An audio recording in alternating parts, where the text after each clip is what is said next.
আজকে চলো কি কি রান্না করব সেটা আর কি তোমাদের সাথে শেয়ার করি। অনেক দিন ধরে করা হয় না, তো আজকে ভাবলাম চলো রান্নাটাই শেয়ার করি।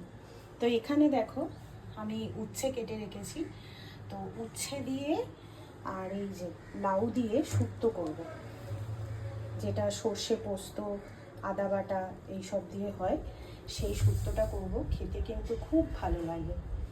তার সাথে করব হচ্ছে চিচিঙ্গে একটু পেঁয়াজ টমেটো কালো জিরে এইসব দিয়ে একটু ভাজা ভাজা মতো করব, যেটা শুকনো ভাত দিয়েও খেতে ভালো লাগে, আবার ডালের সাথেও খেতে কিন্তু খুব ভালো লাগে।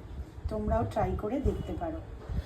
আর এখানে কালকে আমি কিছু কাতলা মাছ নিয়েছিলাম, তো লেজার দিক থেকে নিয়েছিলাম, কারণ লেজা খেতে আমার খুব ভালো লাগে, যেহেতু এই কাঁটাগুলো খেতে বেশ ভালো লাগে বলেই নেওয়া। তো এখানে দেখো কিছু কাতলা মাছ নিয়েছি, এই যে পেটিগুলো বেশ বড় বড়, পেটি না সরি দাগার মাছগুলো বেশ বড় বড় হয়েছে। এই দেখো, এই যে দাঁড়াও, এই যে। তো এই মাছটা দিয়ে একটা নতুন কিছু রেসিপি বানানোর ইচ্ছে আছে, যদি টাইমের মধ্যে সম্ভব হয় তবেই বানাবো।